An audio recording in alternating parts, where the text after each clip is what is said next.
अस्सलाम वालेकुम। Welcome to एमराद। दोस्तों, इंडिया के एक मेंबर ऑफ पार्लियामेंट जो कि उनकी शिवसेना यूबीटी का पार्ट है, उन्होंने एक बहुत बड़ा बयान दिया है और उस बयान में उन्होंने कहा है कि इंडिया का जो ऑपरेशन सिंदूर था it was a complete failure. ये उनके एग्जैक्ट अल्फाज हैं। और फेलियर होने के साथ साथ उन्होंने कहा अब मैं इस पर ज़्यादा बात नहीं करूंगा क्योंकि उससे फिर फौज का मोराल डाउन होगा या वो मुल्क की नेशनल सिक्योरिटी के लिए ठीक नहीं होगा। इससे पहले हमने बालाकोट अटैक के बारे में भी इंडिया के एक member of parliament Adhir Ranjan Chaudhary का बयान सुना था, जिन्होंने सेम यही अल्फाज कहे थे कि बालाकोट स्ट्राइक में इंडिया कुछ भी प्रूफ नहीं कर पाया था, जबकि पाकिस्तान ने उसके बाद जो इंडिया के साथ किया था 2019 में, उसके सबूत हमारे सामने आ गए। गवर्नर कहते थे, उसके बदले में आप बालाकोट में हमला किया। सारे देशवासियों के अंदर एक जोश पैदा हो गया कि हमारे देश बदला ले रहे हैं, लेकिन उसके बाद हमें कोई जानकारी नहीं मिला। क्या हुआ ना हुआ कोई जानकारी नहीं मिला। हमें चश्मदीद गवाह के साथ ये देख पाए हैं कि हमारे एक MiG-21 को वहां क्रैश होने देखा, हमारे एक C-17 हेलीकॉप्टर को हम लोग तबाह होते देखा फ्रेंडली फायर में। उसमें 6-7 हमारे एयर पर्सनल उनको हम शहादत। तो सेम अब वैसी ही आवाज़ें इंडिया में से उठ रही हैं। इससे पहले इंडिया के बहुत से लोगों के मैंने बयान भी आपको सुनवाए थे जो राफेल के गिर जाने पर बहुत गुस्सा थे अपनी इंडियन एयरफोर्स पर। लेकिन आज हम शिवसेना के इस लीडर के बयान पर रहेंगे जिनका नाम संजय राउत है।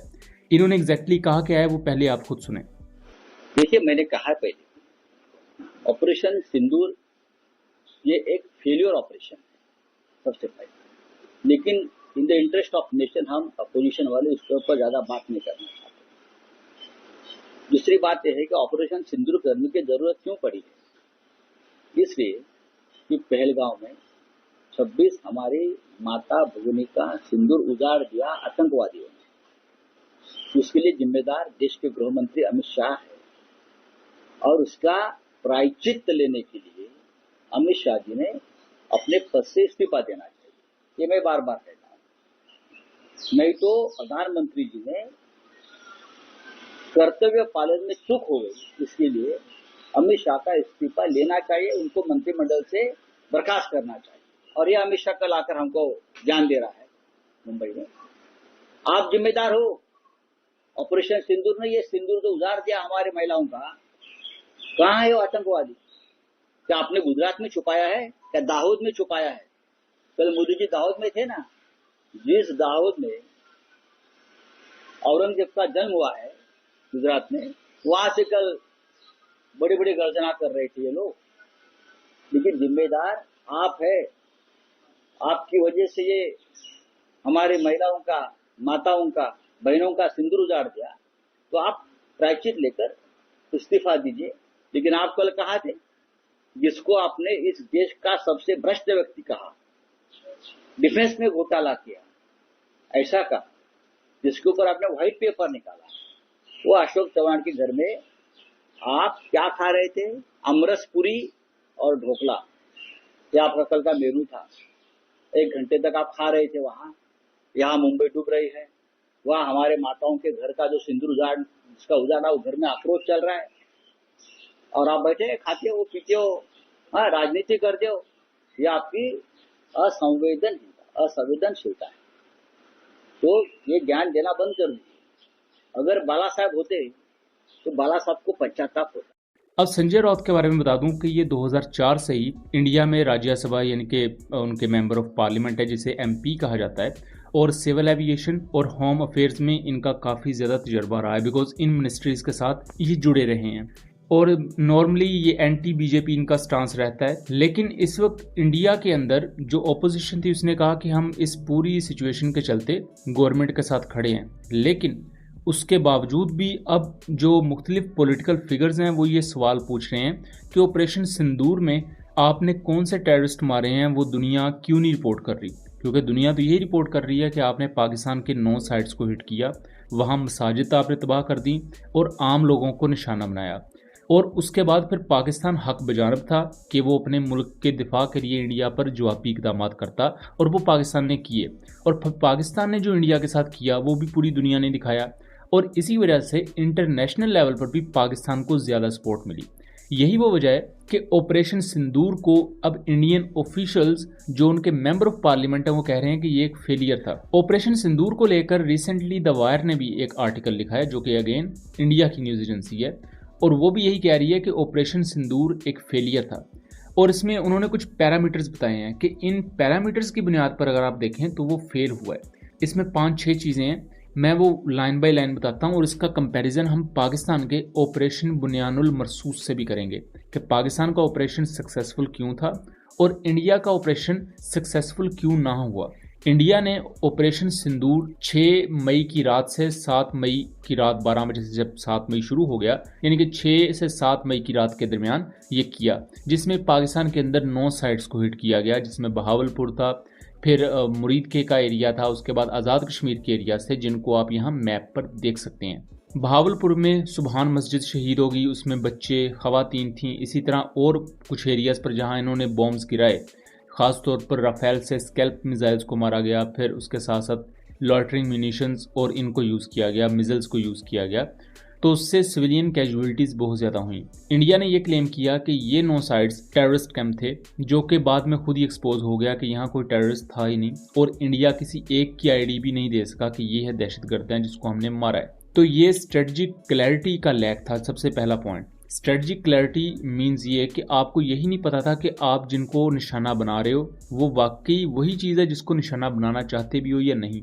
जो कि अल्टीमेटली एक्सपोज हो गया कि आपने सिविलियंस को निशाना बनाया। जबकि उसके मुकाबले में पाकिस्तान ने जिन जिन साइट्स को हिट किया उनकी फुटेजेस भी मौजूद हैं और अब उनके कुछ नए विजुअल्स भी आ रहे हैं, क्योंकि इससे पहले जिन एरियाज़ में पाकिस्तान ने अटैक किए थे वहाँ इंडिया ने इंटरनेट मुअत्तल कर दिया था। अब आहिस्ता आहिस्ता जब इंटरनेट बहाल हो रहा है तो उसकी नई फुटेजेस भी आ रही हैं, जिनको मैं यहाँ आपको दिखा भी रहा हूँ। और जो ये नई फुटेजेस आ रही हैं इनमें वाज़े तौर पर देखा जा सकता है कि पाकिस्तान के यीहा 3 ड्रोन्स स्ट्राइक कर रहे हैं, पाकिस्तानी फतेह 1 मिसाइल्स गिर रहे हैं इंडिया की उन मिलिट्री पोजीशंस पर, तो उन पर हम सेपरेटली एनालाइज करेंगे।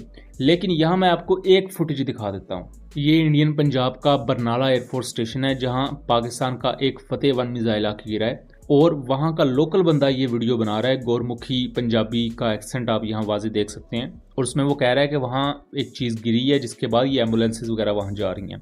देखो जी बरनाला एयरपोर्ट स्टेशन कोल कोई बंब डिग्गिया गया, ਉਹਦੇ ਹਾਲਾਤ ਦੇਖੋ, ਐਂਬੂਲੈਂਸਾਂ ਲੈ ਰਹੀਆਂ ਨੇ। तो इंडिया का जो ये स्टांस था कि वो स्ट्रेटजिकली इतने स्ट्रॉन्ग हैं कि पाकिस्तानी मिसाइल्स को उन्होंने रोक भी दिया, उन्हें कोई नुकसान भी नहीं हुआ, जबकि अल जजीरा और इंटरनेशनल मीडिया को उठा लें तो वो वाज़े बता रहे हैं कि पाकिस्तानी स्ट्राइक्स ने वहाँ काफ़ी ज़्यादा नुकसान पहुँचाया है। यहाँ तक कि आप इस इंटरनेशनल मीडिया रिपोर्ट को देखें तो ये क्लेम करती है कि पाकिस्तान ने ये जो सिर्फ 4.5 घंटे या 4 घंटे का ऑपरेशन किया था इंडिया के खिलाफ, ऑपरेशन बुनियानुल मरसूस, इन 4 घंटों में इंडिया को $11 बिलियन का नुकसान हुआ है। उसके बाद दूसरे पॉइंट को अगर हम डिस्कस करें तो दूसरा पॉइंट दोस्तों इंटेलिजेंस फेलियर का है। ऑपरेशन सिंदूर में इंडिया एग्जैक्टली यही नहीं समझ पाया कि वो जिस पॉइंट को हिट कर रहे हैं वहाँ पर उनके वो मतलूबा लोग मौजूद भी हैं या नहीं, क्योंकि इंडिया ने ऑपरेशन जब किया, मिसाइल्स मारे, तो उसमें आम लोगों की शहादत हुई है और इस चीज़ को इंटरनेशनल मीडिया भी रिकग्नाइज करता है। तो इंटेलिजेंस फेलियर यहाँ अपने आप में वाज़ेह है। तीसरा पॉइंट यहाँ ऑपरेशनल मिसस्टेप्स का है। देखें, ऑपरेशन सिंदूर फेलियर होने के साथ साथ एक मिसकैलकुलेशन भी थी कि इंडिया ने ये सोचा कि पाकिस्तान एक छोटा मुल्क है, इकॉनमी छोटी है, तो वो हम पर शायद वापस वार नहीं करेंगे, इसके साथ साथ इंटरनेशनल कम्युनिटी भी हमारे साथ खड़ी हो जाएगी। तो ये दोनों चीज़ें हुई ही नहीं।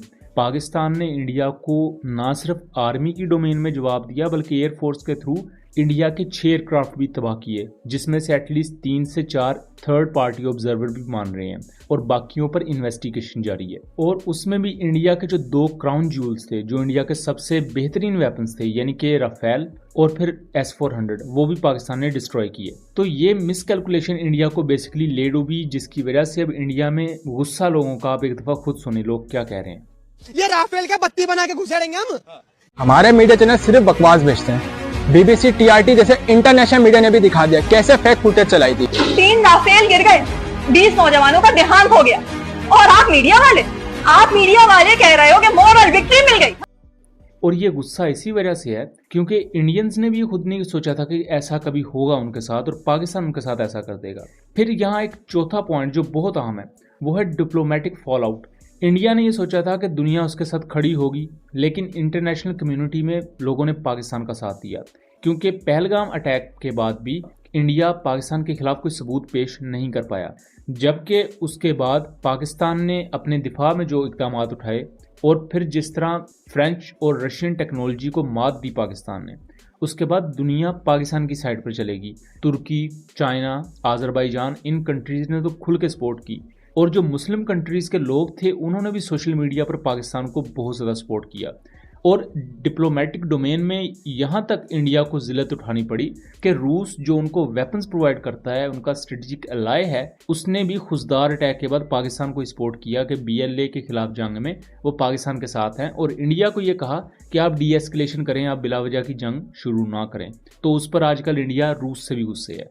फिर उसके बाद 5वां पॉइंट अगर डिस्कस करें तो डोमेस्टिक पॉलिटिकल रिपरकशंस। अब नरेंद्र मोदी ने बिहार का इलेक्शन जीतने के लिए और अपनी इमेज बेहतर करने के लिए पाकिस्तान पर चढ़ाई की और पहलगाम अटैक के बाद पाकिस्तान पर इल्ज़ाम लगाया। उसके बाद अब इसके पॉलिटिकल रिपरकशंस ये हैं कि जो ओपोजिशन पार्टीज़ हैं वो अब क्वेश्चंस उठा रही हैं कि आप ऑपरेशन सिंदूर के सबूत क्यों नहीं सामने ला सके। आपने अगर स्ट्रेटेजिक टारगेट्स को हिट किया तो उसके सबूत कहाँ पर हैं, क्योंकि इंटरनेशनल मीडिया में तो कहीं आपको नज़र नहीं आएंगे। इंडिया अपने लोकल मीडिया में और लोकल लोगों को बस ये बता रहा है कि हमने पाकिस्तान कब्जा कर लिया, हमारी फ़ौज पाकिस्तान में चलेगी, हमने ये कर दिया और वो कर दिया, बट वो सब का सब ब्लफ, और वो सब ब्लफ इंटरनेशनल मीडिया भी एक्सपोज कर रहा है और वहाँ भी इंडिया का मजाक उड़ रहा है। इंडिया के अपने मेजर जनरल यशमूर क्या कह रहे हैं, एक दफ़ा खुद सुने। मीडिया ने क्या किया ऑप्शन दौर में? पूरे देश की बेइज्जती करी। क्या की? हमारे टीवी चैनल्स ने देश की बेइज्जती करी। कैसे करी सुन लो। ये कह रहा है कि ये क्लेम किसने किया? इंडियन नेवी ने कराची पे अटैक कर दिया, इंडियन एयरफोर्स ने पाकिस्तान के जेट डाउन कर दिए, उनके पायलट कैप्चर कर लिए, हमारी कस्टडी में पायलट है। पाकिस्तान का प्राइम मिनिस्टर बंकर के अंदर घुस गया, आसिम मुनीर को जो है कूट से हटा दिया, नया चीफ अपॉइंट हो गया, और लाहौर, रावलपिंडी, इन सब शहरों के अंदर इंडियन आर्मी घुस गई है। और तो और एक ने तो ये भी कह दिया कि ईरान का फॉरेन मिनिस्टर जो है सुअर का बच्चा है, और आग लगा दो कराची को। क्यों रोकी हुई है? कराची को क्यों रोक रही है नेवी? आग लगा दो पूरी कराची को। ये नहीं कि बंदरगाह में मार दो, शिप तोड़ दो, नहीं, आग लगा दो, शहर को आग लगा दो। जो ये सोच के ये तो क्या हुआ, वर्ल्ड न्यूज ने हमारी बेइज्जती करी। क्या बोला उन्होंने? कहा Indian television has achieved the astonishing feet of making social media appear Sen. New York times ने क्या कहा? न्यूयॉर्क टाइम्स ने हमारे बारे में, anchors and commentators became cheerleaders of war between two nuclear armed states. Some well-known TV networks aired unverified information or even fabricated stories amid the burst of nationalistic fervor. एक है nationalistic hyper, एक triumphalism, हम जीत गए, वो घुटने पे टेका हुआ।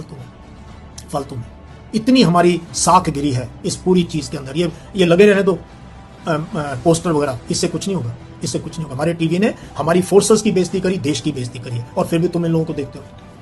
फिर भी ये देख लो, ये एनालिसिस है टाइम्स नेटवर्क की। ये वॉर चाहिए, जल्दी आग लगा दो, कुछ मत छोड़ना। नेवी नजदीक भी नहीं थी, नेवी कई सैकड़ों किलोमीटर दूर थी, टैंक मोबिलाइज ही नहीं हुए, फौज इस्लामाबाद पहुंचा दी हमने, लाहौर को भी घेर लिया था। तो ये जो है हमें सोचना पड़ेगा कि हमारा सोशल मीडिया और हमारे टेलीविजन पे नकेल को ढालेगा या अगली बार ये और उदंड हो।